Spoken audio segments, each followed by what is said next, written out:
ठरलं तर मग मालिका प्रेक्षकांनो खूपच रंजक वळणावरती आले आणि आत्ता तर प्रियाचं भांडं फुटण्यापासून कोणीच थांबवू शकणार नाहीये.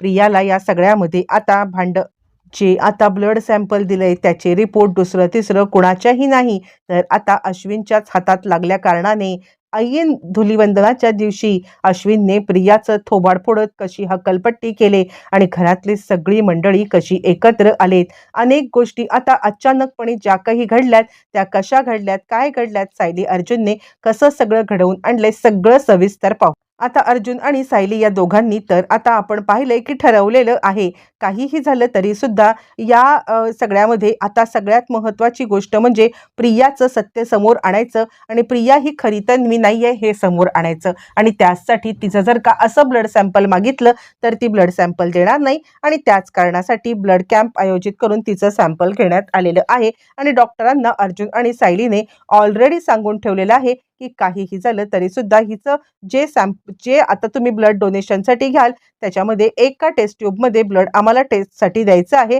आणि त्यासाठी आम्ही हा सगळा ब्लड कॅम्प आयोजित केलाय. डॉक्टरांना विश्वासात घेत आता इकडे अर्जुन आणि सायलीने ते आता ब्लड सॅम्पल आपल्या हातात मिळवलेत आणि हे सगळं धुलिवंदन सुरू व्हायच्या आधी ब्लड कॅम्प आहे आणि त्यानंतर मग धुलिवंदन सुरू होणार आहे. आधी ब्लड कॅम्प सुरू झालाय आणि मग धुलिवंदन त्याच मधल्या पिरियडमध्ये अर्जुन आणि सायली यांच्याकडे वेळ आहे. मग दोघांच्या हातामध्ये सॅम्पल आल्यावरती ताबडतोब अर्जुनने त्याच्या जे डॉक्टर आहेत, जे डॉक्टर त्याचं सिक्रेटच ठेवू शकतील अशा डॉक्टरांना कॉल केलेला आहे आणि डॉक्टरांना कॉल करून तो सांगतोय की डॉक्टर सॅम्पल तर आता मी पाठवलेले आहेत, पण काही झालं तरी सुद्धा हे सिक्रेट रिपोर्ट आहेत आणि ते माझ्या हातातच मिळतील, याची काळजी घ्या. कोणत्याही प्रकारे हे रिपोर्ट टॅम्पर होणार नाहीयेत. डॉक्टर म्हणतात तुम्हाला असं का वाटतंय की आता हे रिपोर्ट टॅम्पर केले जातील? यावरती तो म्हणतो हो, कारण मला खात्री आहे की 100% रिपोर्ट टॅम्पर करण्याची प्रक्रिया होईल. यावर डॉक्टर म्हणतात चिंता करू नका, काहीही झालं तरी आम्ही कोणत्याही प्रकारे रिपोर्ट टॅम्पर होऊ देणार नाहीये. असं म्हटल्यावरती अर्जुन आता निश्चिंत झालाय आणि त्यानंतर तो वाट पाहतोय रिपोर्ट येण्याची, जेणेकरून एकदा का रिपोर्ट आले की आपल्याला ताबडतोब प्रियाचं सत्य सगळ्यांच्या समोर आणता येईल. इकडे आता प्रियाला नागराजचा फोन आलाय आणि नागराजने प्रियाला भेटायला बोलवलं. प्रिया विचार करते, अरे देवा, हे सगळं काय चाललंय इथे धुलिवंदनाला? जर का या लोकांनी काही तमाशा केला तर नाही, मला इकडे राहायलाच पाहिजे.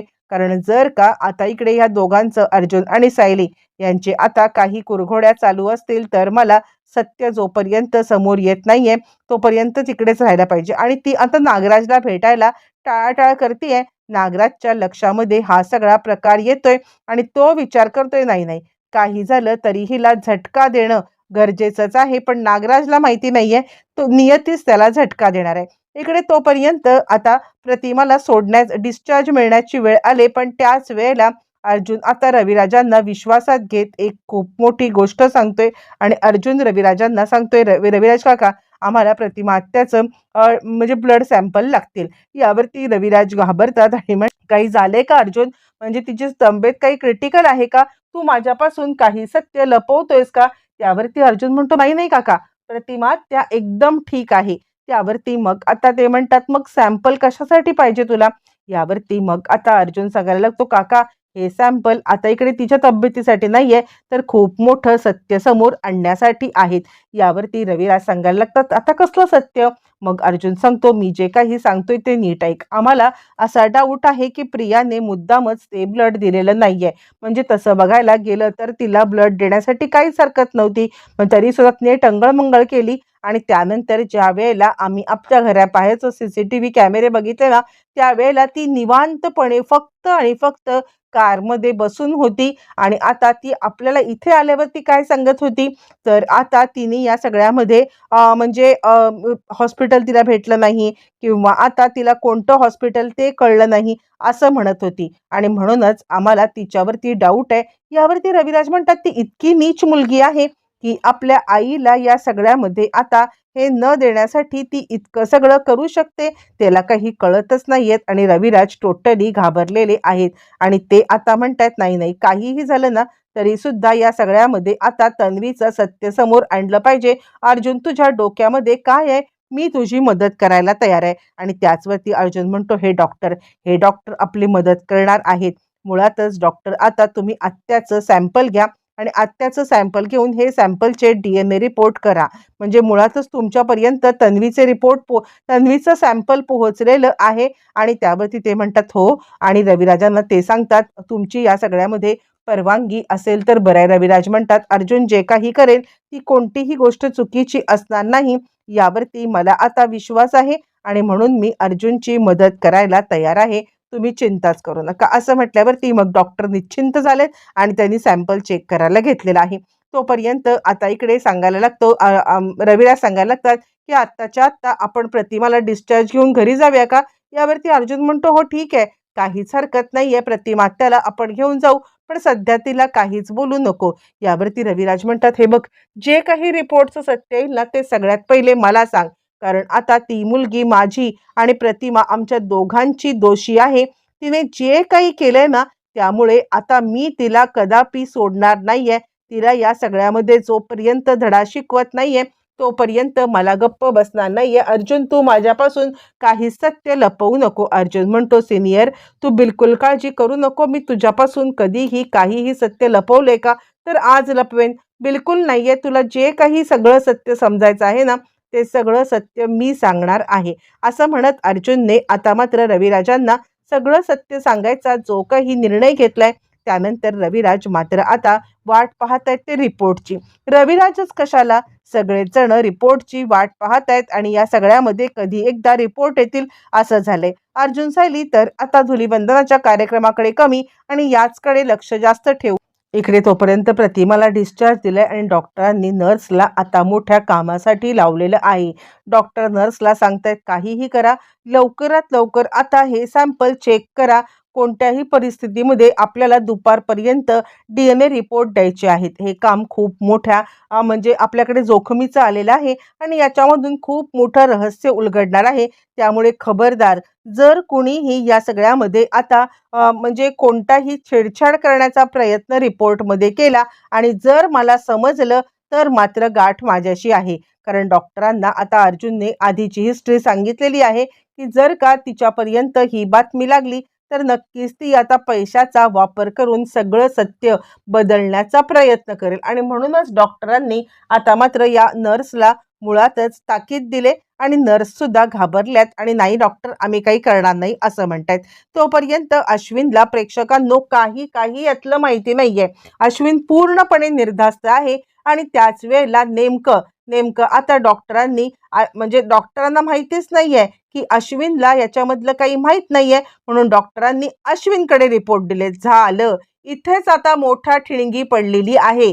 अश्विन आता घरी यायला निघालाय. त्याला एक इमर्जन्सी केस असते आणि ती इमर्जन्सी केस आटपून ज्या वेळेला अश्विन घरी येण्यासाठी निघालेला आहे त्याच वेळेला अश्विनच्या हातामध्ये रिपोर्ट ठेवत डॉक्टरांनी तुमच्या आता भावाला रिपोर्ट द्या असं सांगितलंय. आता मात्र अश्विनच्या बद्दल काहीही न बोलल्या कारणाने इकडे कोणतीही गोष्ट डॉक्टरांना माहित नाहीये की यांच्या भावाकडे पण रिपोर्ट द्यायचे नाहीयेत किंवा काय. आणि त्यामुळे डॉक्टरांनी मात्र आता ते रिपोर्ट भावाकडे दिलेले आहेत, म्हणजेच अश्विनकडे ते रिपोर्ट दिलेले आहेत. ज्या वेळेला अश्विनकडे रिपोर्ट दिलेत आणि त्याच वेळेला अश्विन रिपोर्ट घेऊन घरी आलाय आणि तो आता अर्जुनला सांगतोय की दादा हे कसले रिपोर्ट आहेत, कसले रिपोर्ट बनवले होते, कुणाचे DNA सॅम्पल आहेत? मुळातच हे DNA सॅम्पल निगेटिव्ह आलेले आहेत. अश्विनला माहित नाहीये की प्रियाच्या बद्दल इतकं मोठं कारस्थान अर्जुन आणि सायली यांनी केलेले आहे आणि त्यामुळे तो आता या सगळ्यामध्ये पूर्णपणे अनभिज्ञ आहे आणि रिपोर्ट घेऊन बिचारा घरी आलाय. ज्या वेळेला तो आता घरी आलाय आणि त्याच वेळेला तो ते रिपोर्ट इकडे अर्जुन आणि सायली या दोघांना दाखवतोय आणि रिपोर्ट कोणाचे आहेत ते विचारतोय. सायली आता पटकन ते रिपोर्ट हातात घेते आणि अर्जुनला सांगायला लागते हे काय झालं, डॉक्टरांनी हे रिपोर्ट अश्विन भाऊजींकडे का दिले? काहीच कळायला मार्ग नाहीये, डॉक्टर असं कसं करू शकतात? पण त्यावरती मग आता लगेचच अश्विन म्हणाला तो काय झालंय, काही प्रॉब्लेम आहे का? मला आता कळलंच पाहिजे काय झालेलं आहे ते. यावरती मग आता सायली सांगायला लागते अश्विन भाऊजी एका बाजूला या. अर्जुन पण त्याला बाजूला घेऊन जातो आणि त्यानंतर अर्जुन आता सांगतो अश्विन आम्ही जे काही केलंय ते तुला समजलं तर कदाचित तुला या गोष्टी पटणार नाहीत, आवडणार नाहीत, पण आता आमचा नाईलाज होता, या कारणास्तव आम्हाला हे करायला लागलं. त्यावरती तो म्हणतो काय झालंय, कशाबद्दल बोलताय तुम्ही, कुणाचे रिपोर्ट आहेत, कसले रिपोर्ट आहेत? त्यावरती मग आता अर्जुन सांगायला लागतो हे बघ अश्विन, काल ज्या वेळेला आम्ही आता बघितलं होतं ना त्यावेळेला आम्ही CCTV कॅमेरे चेक केले. त्या CCTV कॅमेऱ्यामध्ये तन्वी आता कोणत्याही प्रकारे हॉस्पिटल शोधत नव्हती. ती फक्त कारमध्ये बसून राहिली होती. अश्विन म्हणतो त्याचा याच्याशी काय संबंध? त्यावरती अर्जुन सांगायला लागतो कारण आता तिने ज्या वेळेला तिथे बसली आणि तुला काय सांगितलं की मी तर आता हॉस्पिटल शोधत होते, मग ती आपल्या आईला ब्लड देण्यासाठी का नाही आली? अश्विन तू मला सांगू शकशील का? यावरती अश्विन थोडासा गडबडलाय. तो म्हणतो मला काय माहिती आहे, पण आता तुम्हाला काय म्हणायचंय? तुम्ही आता काय म्हणण्याचा प्रयत्न करताय हे नीट सांग. यावरती अर्जुन म्हणतो मुळातच आम्हाला असं वाटत होतं की ज्या वेळेला सायलीला ब्लड द्यायची वेळ आली ना, त्यावेळेला सुद्धा आता प्रियाने ब्लड दिलं नाही. ओ निगेटिव्ह तिचा ब्लड ग्रुपच नाहीये. तू बघ हे तिचं ब्लड सॅम्पल आहे. अश्विन म्हणतो काय? अश्विन ते रिपोर्ट पाहतो आणि त्याच वेळेला त्याला पण सत्य उलगडले आणि त्यानंतर मग आता इकडे सायली सांगायला लागते अश्विन भाऊजी तिचा ब्लड ग्रुप ए पॉझिटिव्ह आहे ना की ओ निगेटिव्ह. तुम्हाला समजतंय? म्हणजे आणि DNA रिपोर्ट बघा प्रतिमा त्याच्या मुलीचे आणि तिचे DNA रिपोर्ट मॅचच झालेले नाही. अश्विन ते पेपर नीट पाहतो आणि हे तन्वीचं सॅम्पल आहे हे समजल्यावरती त्याच्या तर आता पायाखालची जमीनच हादरलेली आहे. त्याला तर इतका धक्का बसलाय की आता काय त्याला बोलावं हेच कळत नाहीये आणि तो आता म्हणतोय काय बोलताय तुम्ही? मला तर तुमचं आता काहीच कळत नाहीये. आणि त्यावरती मग आता लगेचच अर्जुन सायली सगळं एक्सप्लेनेशन ज्या वेळेला देतात त्यावेळेला खऱ्या अर्थाने मोठा धमाका झालेला आहे. आणि मग मात्र आता इकडे सायली सांगते तुम्ही आता तिला काही विचारायचा प्रयत्न जरी केलात ना तरी सुद्धा ती कोणत्याही परिस्थितीमध्ये तुम्हाला काही सत्य सांगणार नाहीये आणि त्यासाठी आम्ही हा प्रयत्न. मग काय इकडे आता चिडलेला अश्विन आलेला आहे. तो म्हणजे प्रियाला धडा शिकवण्यासाठी. प्रिया आपली मस्तपैकी छानपैकी एन्जॉय करत आहे ती म्हणजे होळी. आणि त्याच वेळेला अश्विन तिकडे आलाय. सायली अर्जुन आलेत आणि आता अश्विन म्हणतोय थांबव ही सगळी नाटकं. काय चाललंय तुझं? असं म्हटल्यावर ती म्हणते अश्विन काय झालं? तुला काय भांग बिंग चढली का? किंवा तुला या लोकांनी माझ्या विरुद्ध भडकवलंय का? काय झालंय काय? अश्विन बोल की. यावरती अश्विन म्हणतो कुणीही तुझ्या विरुद्ध मला भडकवायला मी काही दुधखुळा नाहीये किंवा आता मी या सगळ्यामध्ये काही मूर्ख नाहीये. त्यावरती ती म्हणते मग झालंय तरी काय? तू असा का चिडलेला आहेस माझ्यावरती? त्यावरती तो सांगतो तन्वी बास कर. तुझी ही सगळी नाटकं बास कर. या सगळ्यामध्ये आता इकडे तुझा खेळ संपलाय. तोपर्यंत सायली सुद्धा आलेली आहे. हो तन्वी तुझा खेळ संपलेला आहे. असं म्हटल्यावरती मग आता तुझे सगळे रिपोर्ट आम्ही काढलेत आणि ते रिपोर्ट निगेटिव्ह आलेले आहेत. तू आता तुझ्या आईला कोणत्याही परिस्थितीमध्ये ब्लड देण्यासाठी येऊ इच्छित नव्हतीस म्हणून कारमध्ये लपून बसली होतीस ना. हे ते CCTV फुटेज इतकंच नाही तर आता तुझं ब्लड ग्रुप ओ निगेटिव्ह सुद्धा आता नाहीये. तुझा ब्लड ग्रुप आहे तो म्हणजे ओ ए पॉझिटिव्ह. आणि हे सगळं सगळं आम्हाला याच्यातून समजलंय आणि अजून एक सत्य समजलंय ते म्हणजे तू प्रतिमा आत्याची मुलगीच नाहीयेस. तर आता तू प्रतिमा आत्याची मुलगी नसल्यामुळे तुझे DNA सॅम्पल स्वयं कसे येतील? असं म्हणत एक एक एक एक खुलासा केलेला आहे. सगळेच घर जमा झालंय आणि सायलीचं बोलणं ऐकून सगळ्यांना धक्का बसलाय. इकडे रविराजांना पण धक्का बसलेला आहे पण ते प्रतिमाच्या इथे आता आतमध्ये असल्या कारणाने त्यांना काही ऐकू येत नाहीये. पण त्याच वेळेला बाकी सगळेजण तिकडे आलेले आहेत आणि त्यावेळेला कल्पना म्हणायला लागते काय काय आहे हे सगळं? म्हणजे आता हे सगळं कशा पद्धतीने चाललंय? का हे सगळं तन्वी केलंस तू? त्यावरती सायली सांगायला लागते आई अहो ही मुळातच तन्वी नाहीये.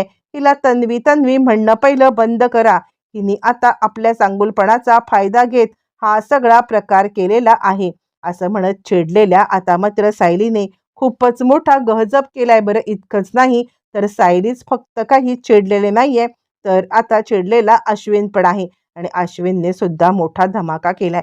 प्रेक्षकांनो धुलीवंदनाच्या दिवशी इतके वर्ष ज्या गोष्टीची आपण वाट पाहत होतो ती गोष्ट फायनली घडलेली आहे आणि फायनली या सगळ्यामध्ये आता प्रियाचं भांडं फुटलेलं